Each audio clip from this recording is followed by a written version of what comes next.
5월은 활짝 핀 꽃의 계절, 계절의 여왕, 가정의 달. 4월은 잔인한 달. 그렇지만은 5월에 활짝 핀 이 향기로운 꽃과 같은 가정들, 행복한 가정들 다 되시길 축원합니다.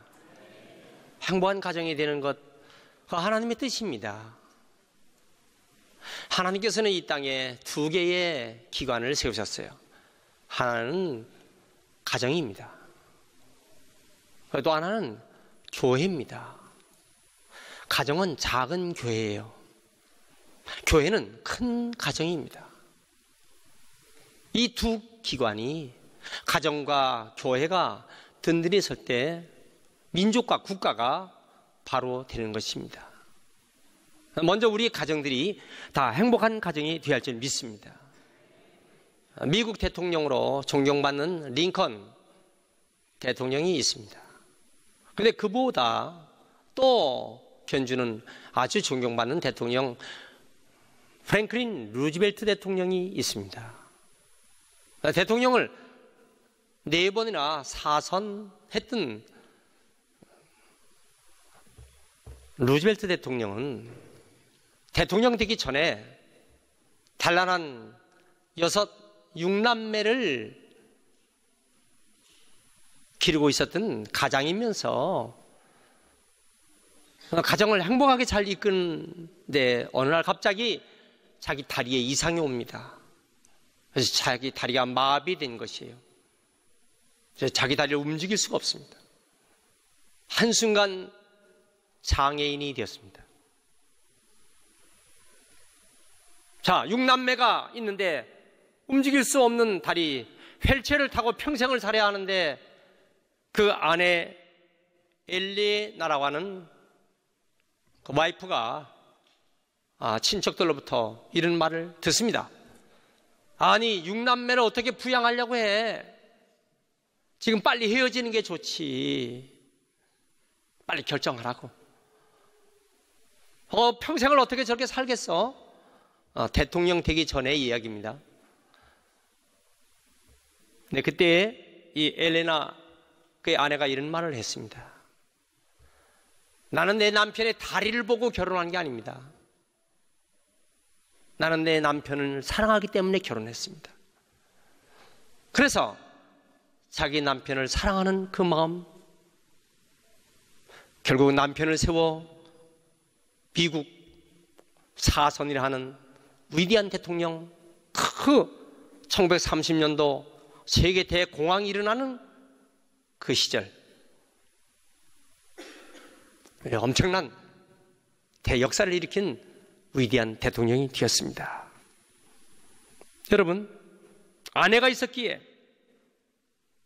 그 루즈벨트는 장애인으로 누구보다 성공적인 삶을 살게 된 것입니다. 오늘 우리 가정이 성공하는 가정 된다면 어떻게 할까요? 돈 많이 벌어서 출세해서 이것이 성공일까요? 이것이 잘 되는 목표일까요? 그렇게 보지 않습니다. 가정이 행복해야 할 줄 믿습니다. 행복한 가정. 한번 따라합시다. 행복한 가정. 행복한 가정. 행복한 가정이 어떤 가정일까? 하나님께 영광을 드리며 하나님을 기쁘시게 드리는 그런 가정이 다 되어야 할 줄 믿습니다. 그래서 가정의 행복은 어떤 물질보다도, 돈보다도, 명예보다도, 출세보다도 행복한 가정이 되는 것, 그것이 얼마나 귀한가. 세 번째는 부모가 본이 되어야 해요. 자, 4절, 5절 한 말씀 보세요. 시작. 젊은 자의 자식은 장사의 수중의 화살 같으니 이것이 그 화살통에 가득한 자는 복되도다. 그 성문에서 그 원수와談판할 때 수칠당하지 아니하리로다. 옛날에 전쟁터에서는 전쟁을 하다가 화살통에 화살이 잔뜩 꽂혀 있어야 든든한 거예요. 전쟁을 하는데 화살통에 화살이 없다. 얼마나 불안합니까?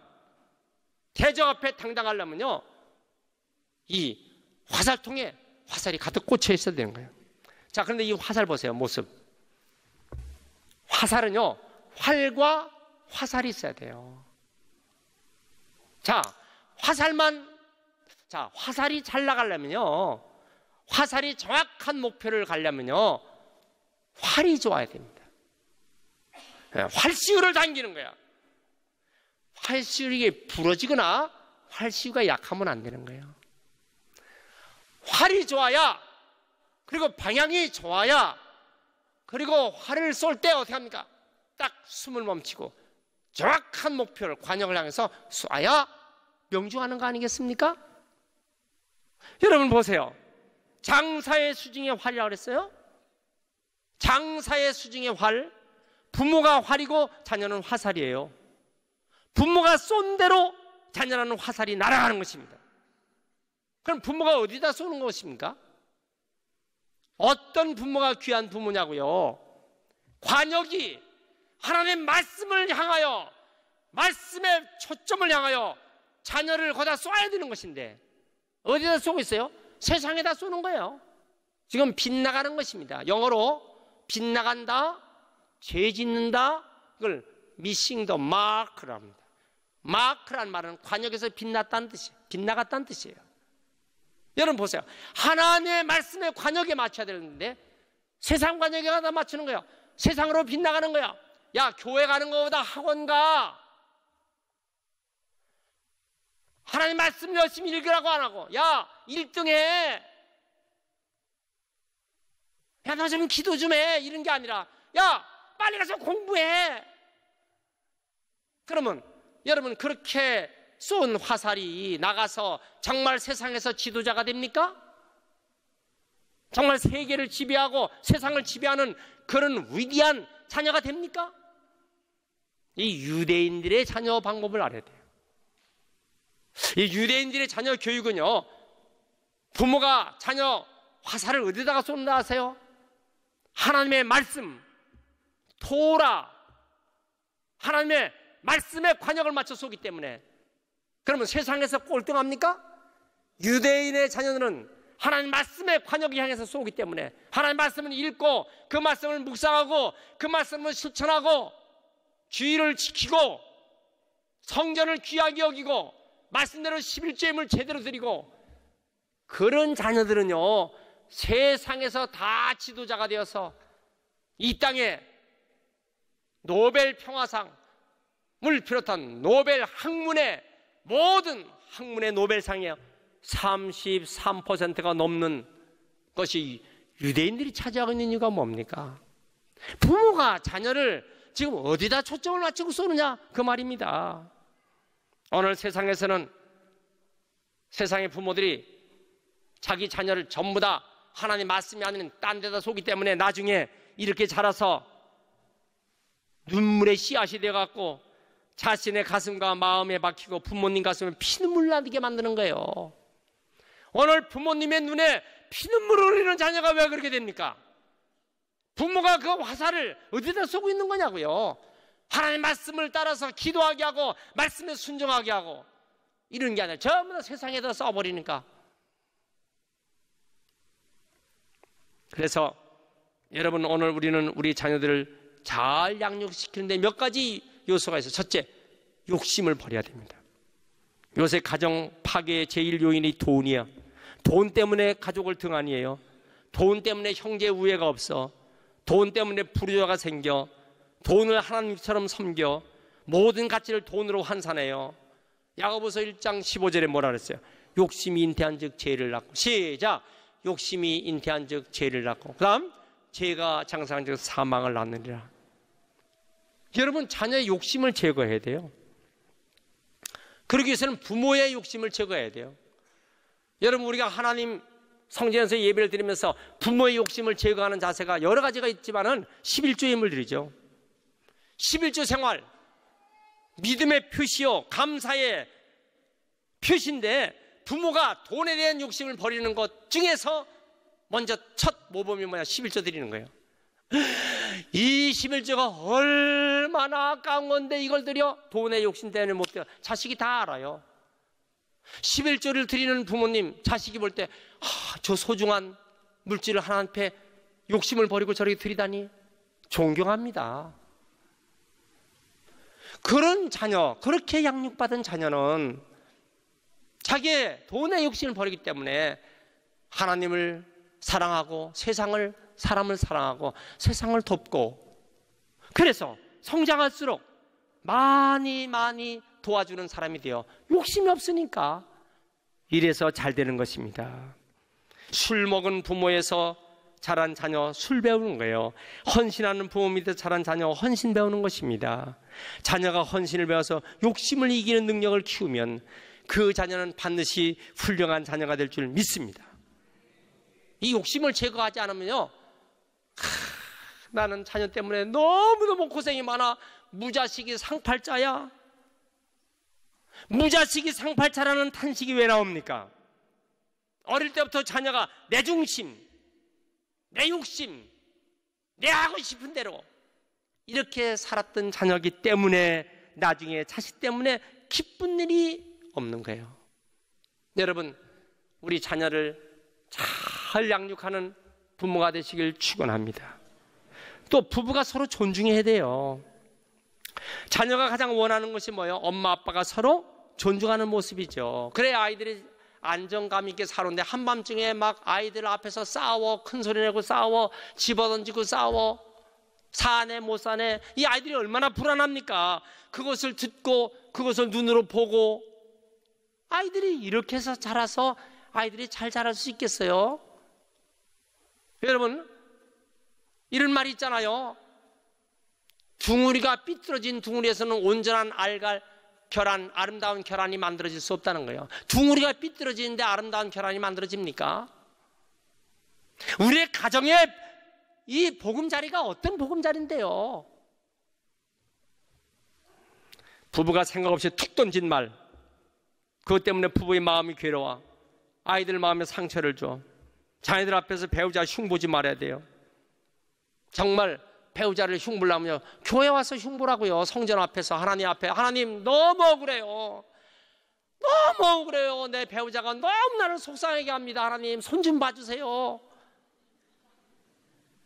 하나님 앞에서 하소연하면요, 기도하다 보면 이상하게 그 사람이 불쌍해 여기는 거야. 그 사람이 불쌍해져. 왜 저렇게 철이 없고 왜 저럴까? 그 사람이 불쌍해지고 그 사람이 사랑해지기 때문에 가정이 바뀌어지는 거예요. 어떤 아내는 남편이 일찍 집에 오면 웬일? 해가 서쪽에서 뜨나? 이 얘기는 여러분, 일찍 왔으니까 반갑다는 표현이 되지만 말을 그렇게 하면 안 돼. 그러면 내가 해가 서쪽에서 뜰 내가 왜 해? 내일부터는 일찍 안 와야 되겠네. 여러분, 이런 생각이 자락에 깔려 있는 거예요. 왜 그런 말을 해요? 아내가 외출을 하면서 옷을 이것저것 다 고르고 있으면 남편이 뜨ық 하는 말에, 아니 영국산 요크셔 닮았어? 뚱보가 옷을 골라본들 그게 그거지. 여러분, 말을 그렇게 하면 안 되지. 왜냐면 오죽하면 통통하겠어요? 여러분, 남의 치명적인 고민, 치명적인 약점을 건드리면 안 되는 거예요. 이 부부가 오래 살면서 예의 바른 언어를 써야 돼요. 약점을 건드리면 안 돼요. 가문을 건드려. 당신 친정이, 당신 시댁이, 당신 어머니가, 아니 왜 내둥 왜 그 집안의 부모 얘기를 왜 합니까? 왜 그 외모의 약점을 왜 얘기해요? 왜 그 사람의 학력 얘기를 왜 하냐고요? 이 사람의 아주 약점인데, 사람은 자존심을 건드리면 용서가 안 돼요. 아무리 오래 살았던 부부도 서로 예의 바른 언어를 써야지. 여러분, 힘든 시집살이 대개 남편 때문에 일어나는 거예요. 남편이 아내의 허물을 잘 덮어주지 못했기 때문에 그 가정의 며느리가 힘들어하는 거예요. 아, 저 사람 원래 저래, 저 사람 이러니까 당하는 거야. 그래 놓고 명절 끝나고 집에 와서 문제가 생기라는 거예요.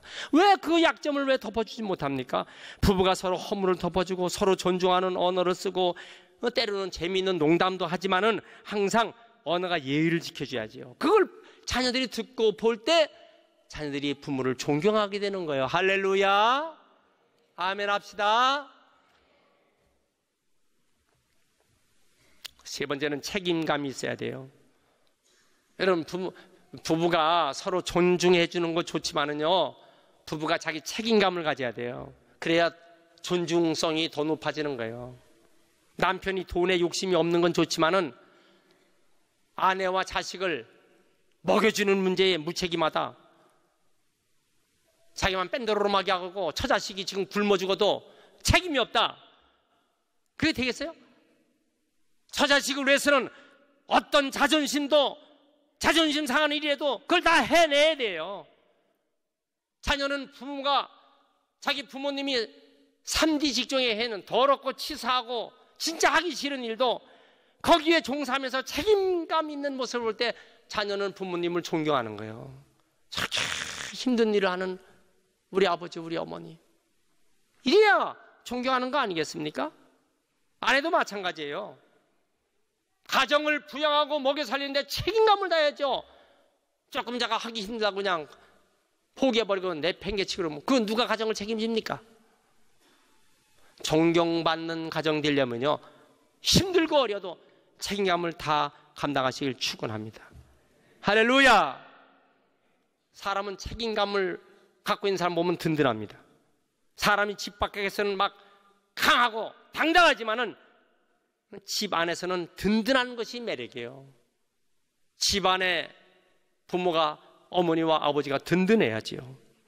사자가 밖에 정글에서는 호령을 합니다. 그렇지만 굴 안에 딱 들어온 사자는요, 어떻게 합니까?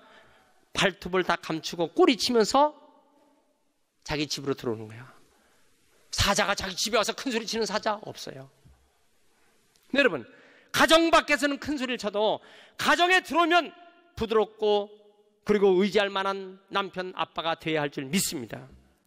왜냐하면 가정은 싸우는 일터가 아니에요. 가정은 싸움의 일터가 아니라 서로 의지하고 허물을 덮는 보금자리예요. 따라합시다. 가정은 보금자리다. 싸우는 일터가 아니다. 가정에 일단 딱 들어오면 보금자리가 되어야 할 줄 믿습니다. 제일 핫질 새는 뭐냐? 자기 보금자리에 똥 싸는 새가 제일 핫질이라는 거예요. 여러분, 자기 가정을 사랑하는 아름다운 보금자리 만드는 부모가 되시길 축원합니다. 옛날에 12살 먹은 꼬마 신랑에 18살 먹은 신부가 있었어요. 12살 먹은 꼬마 신랑이 졸졸 따라하면서 누룽지 줘, 같이 놀아줘, 치마 붙잡고 얼마나 귀찮아 죽을 지경이요. 하루는 시어머니가 장에 갔어요. 신부가 밥을 하고 있는데 꼬마 신랑이 계속 치마 자락 붙잡고 놀아달라고 귀찮아 신랑을 번쩍 들어서 지붕에다 올려놨어.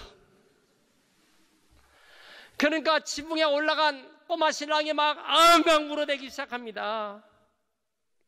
근데 저만치 지금 시어머니가 지금 오고 있어요. 신부가 지금 간이 콩알만해졌어. 지금. 저 꼬마가 저렇게 울다가 나를 다 갖다가 일러 바치면 큰일 났어. 드디어 시어머니가 집에까지 다 왔어. 삽장문에 딱 들어왔어. 근데 꼬마가 울다가 어떻게 했어요?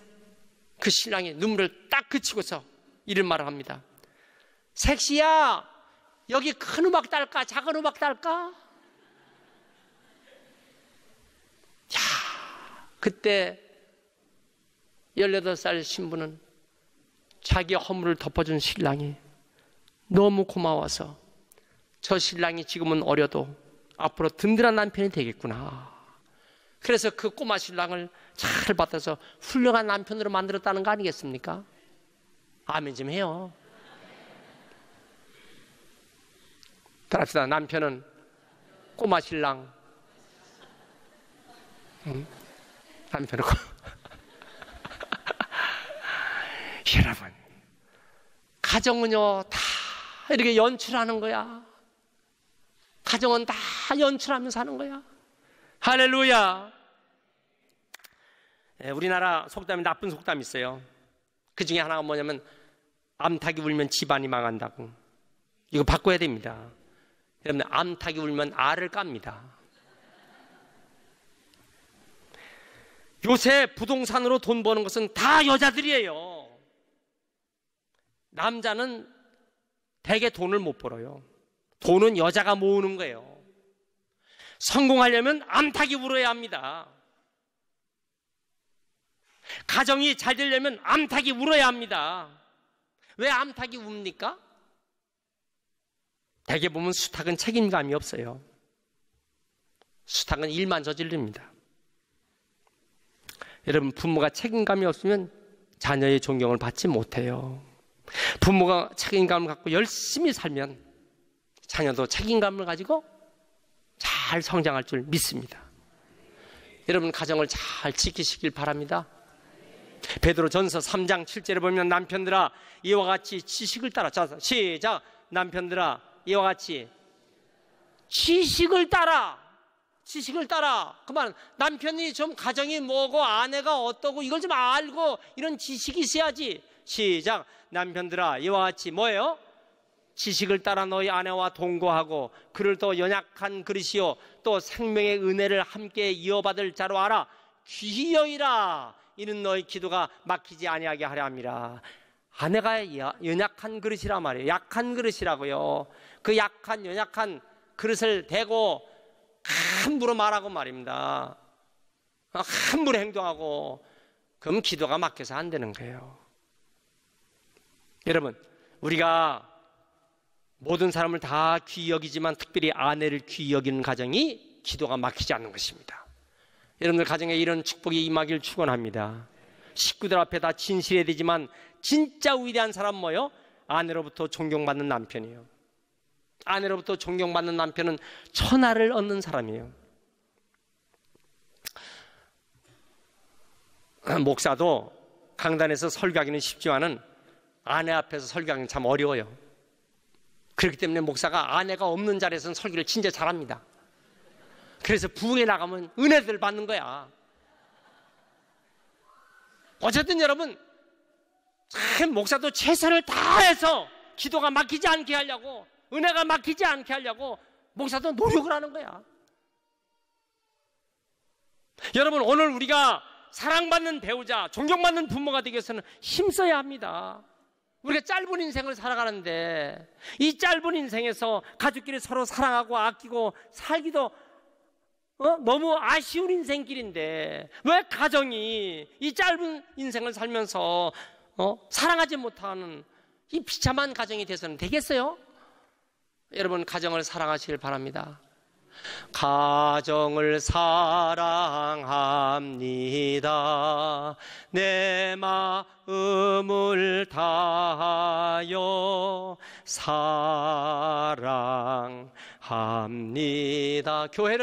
교회를 사랑합니다. 내 마음을 다하여 사랑합니다.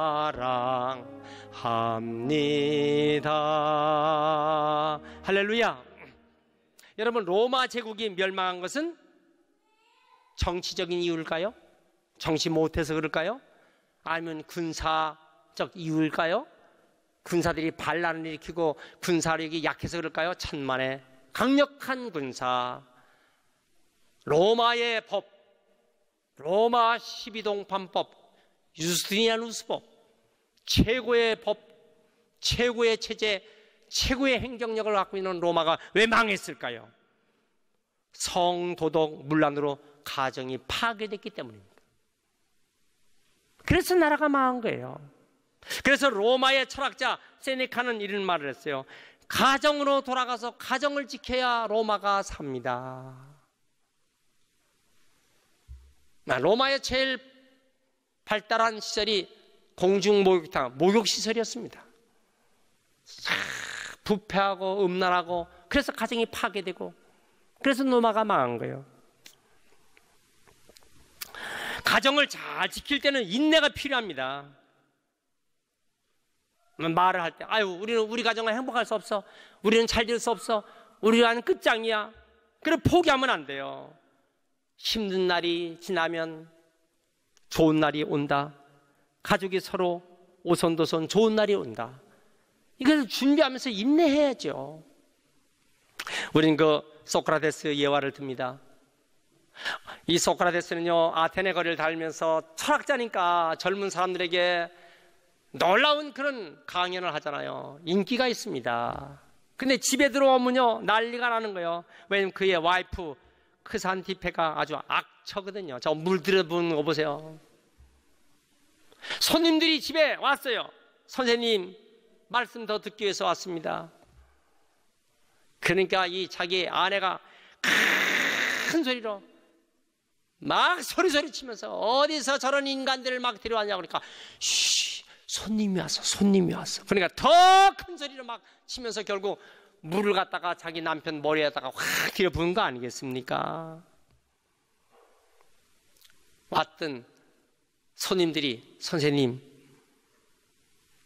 빨리 결정해서 헤어지시죠. 어떻게 더 사실 수 있겠습니까? 소크라테스가 아주 유명한 말이 있습니다. 잘 들어보세요. 천둥친 위에 비가 오고 비 온 후에는 곧 날이 개는 거야. 그래서 여러분, 악처를 데리고 같이 사는 사람은 다 철학자가 된다는 얘기입니다. 가정은 사랑을 훈련하는 장소입니다. 그리고 사랑을 실천하는 곳입니다. 가족을 사랑하세요. 가정을 사랑하세요. 행복한 가정이 다 될 줄 믿습니다. 우리 영락의 가족들 한 가정도 빠짐없이 이 은혜와 축복이 넘치길 축원합니다.